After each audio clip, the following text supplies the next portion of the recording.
Luzon is the country's largest and most important island of the Philippines. The national capital region of Luzon is Metro Manila. There are 7 provinces in Luzon. Tingian. Tingian are also called Itnegs.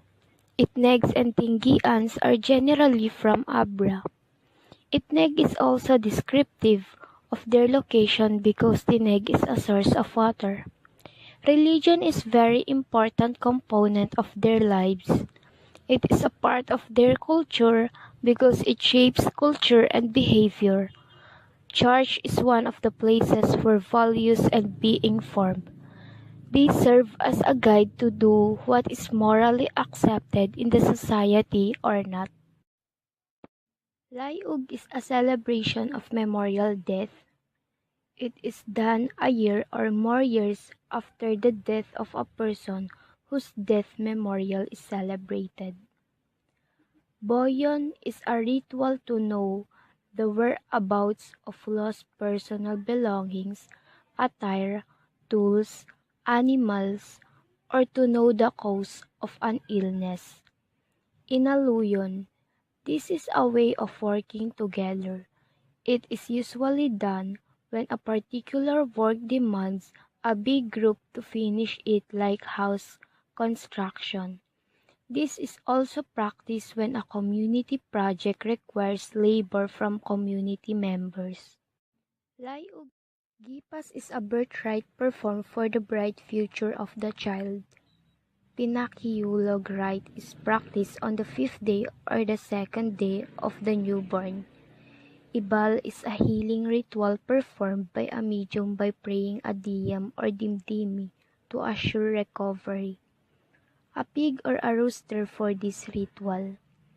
Dawak is a ceremony conducted by a couple after many years of being barren. Longbus, this is a confirmation rite performed after a month for the child to gain strength while growing up. Food is served to the relatives of the family joining the ritual. Sneg are one of the oldest tribes in the Philippines. Sneg means people who have gone into the interior. They live in the province of Apayao. They didn't have government because the villages were not big enough to establish one. Mamildap, which was held when a sick person will not eventually get treated after going back and forth at hospitals. The sick person will lay down on the floor or in a bed while one of the family members will move around the sick carrying the dog while blood was dripping from its slaughtered throat. The Gadang are the indigenous people from the area of Solano, province of Nueva Vizcaya. Gadang derives from ga, meaning heat or fire, and dang means burn, and means burned by heat. Balauan is a song ritual made to appeal to the Anitos to bless the newlywed with good health. The song is seen as a mantle of protection covering the couple against any sickness. Mangakit is the last piece of advice given by the Anito masters to the newlywed in the form of songs and dance. The ritual aims to deepen and strengthen the relationship of the new couple, ensuring them of a strong marital relationship and readiness to face a new life with the protection of the spirits.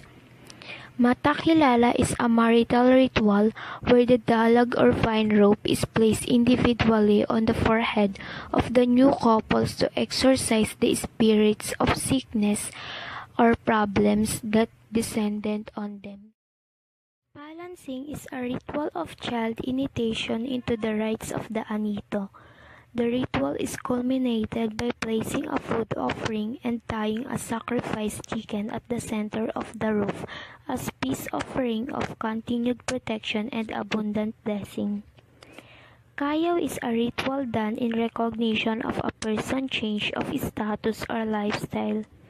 The new couple enters into a makeshift hut made of banana leaves as a symbol of their entry into a new state of life, while the Makamong blesses them and prays for good harvest, health, and protection from misfortune. Darawon is a ritual done for children who have come of age 7 years and up. The children are positioned in such a way that the boys are always placed higher than the girls, where they are given pieces of advice. The ritual emphasizes gender roles in a Gadang family. Ilonggot live in Nueva Vizcaya province of Luzon in the Philippines. Ilonggot, also known as Bugkalots, known for their intense aggressiveness and cultural conservatism.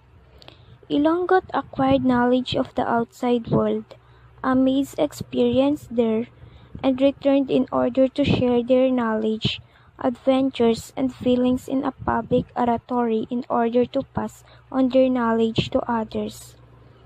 The traditional belief system includes supernatural beings who are both helpful and dangerous.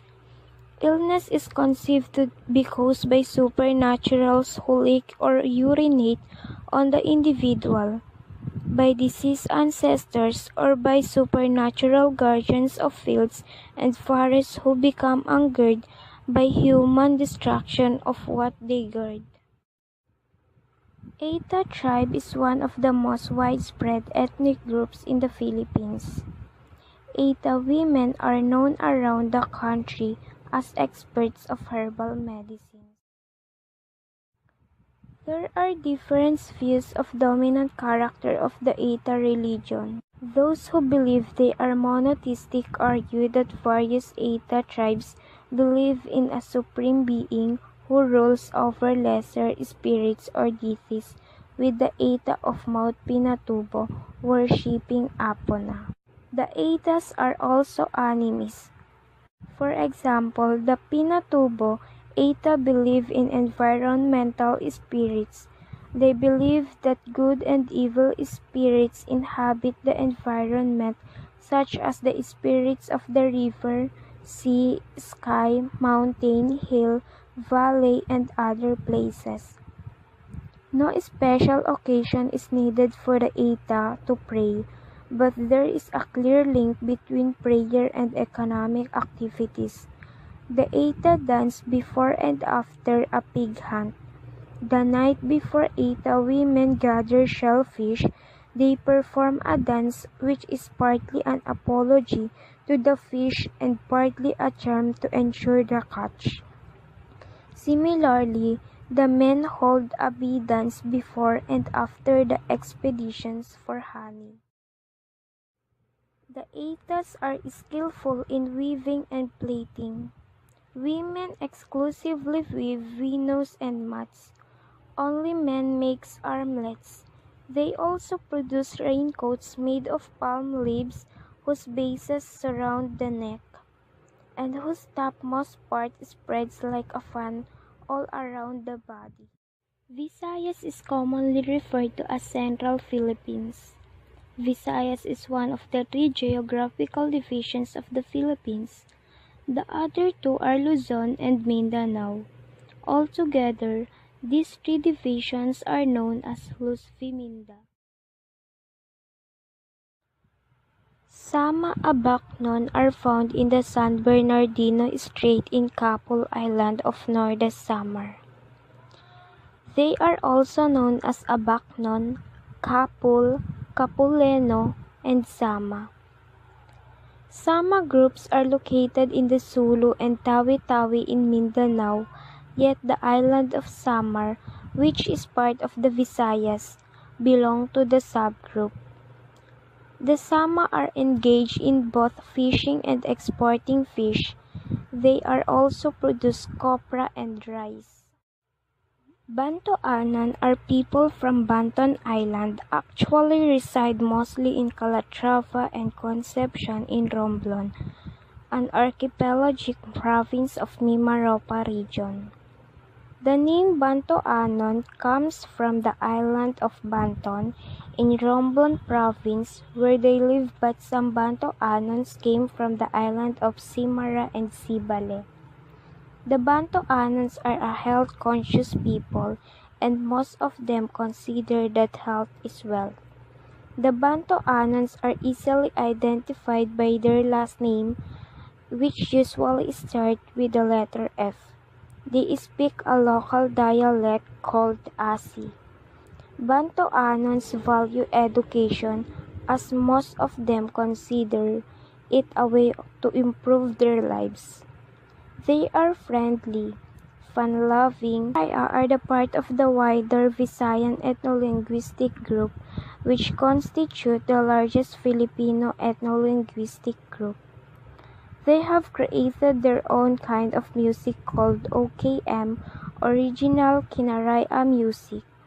Their theme song Antique, Banwa Nga Hamile, expresses their love for their home, their Banwa, the birthplace of a hard-working, brave group of people. The Northern Visayas regions of the Philippines include Panay Island, Negros Occidental, and Romblon. They inhabit one of the major rice-producing areas of the Philippines. Ilonggo women are beautiful. It's like an inside-out kind of beauty. Added quality to the gentle language, and you get a Filipina as described a myth-like stories. Almost all Hiligaynon are literate, can read and write. Among the Hiligaynon, a pre-Christian belief system coexists with the Catholic one brought by the Spaniards. The two exert mutual influence on each other, as when the Santo Niño, the image of the child Jesus as world sovereign, is bathed are the indigenous Visayan group of people who reside in Capiz, Lambunao, mountainous area of Panao in the Visayan island of the Philippines. They occupy the rugged finger-like slopes along the banks of the river in the interior and higher mountains. Religion is an intimate part of Sulud life.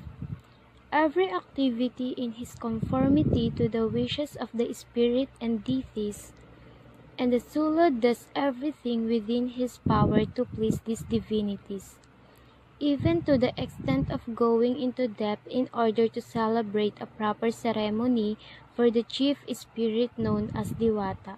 There are 16 annual ceremonies and a number of minor ones, most of which are conducted by the religious leader known as Pailan.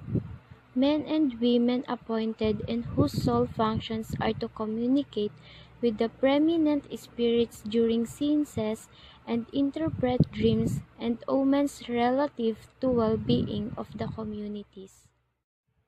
The Sulud were known for their practice of keeping binukot, hiding their beautiful women in closed room away from the eyes of any men. They are treated like a princess and is actioned when she's in the right age to marry. The binukot, who also became the record keepers of their people, later become primary sources of many Visayan epic such as Hinilawod, Humhodapnon, and the story of Labao Dongo. Mindanao, commonly as Southern Philippines. Mindanao is the second largest island in the Philippines. Mindanao have 25 provinces and 27 cities. Davao is the major port and city. Maranao, also known as People of Lake. They are located in many areas including Lanao del Sur, Lanao del Norte, Bukidnon, Cagayan de Oro City, Sulu, Tawi-Tawi, Basilan, Manila, and Cebu. The Maranao are the biggest group of Muslims living in the region. They are superstitious. They believe in the hidden powers of anti-anting amulets. These items, which they wear on their necks, arms, or legs, believed to bring them good luck. The Maranao are Muslim. Not all Muslim are Maranao, but all Maranao are Muslim. Muslim religious officials such as the Imam and Gali. There are Pandar Paam, usually old women, through whose possessed body spirit speak and pamamantik, practitioners of magic and counter magic. That is a very important characteristic of the Maranao culture. It is the totality of their metaphysical interpretation of Islam infused with their pre-Islamic culture. Just like in any Muslim customs, eating pork and exposing flesh are strictly prohibited. They pray 5 times a day facing the Kaaba in Mecca, while their very patriarchal Maranao women are also well protected.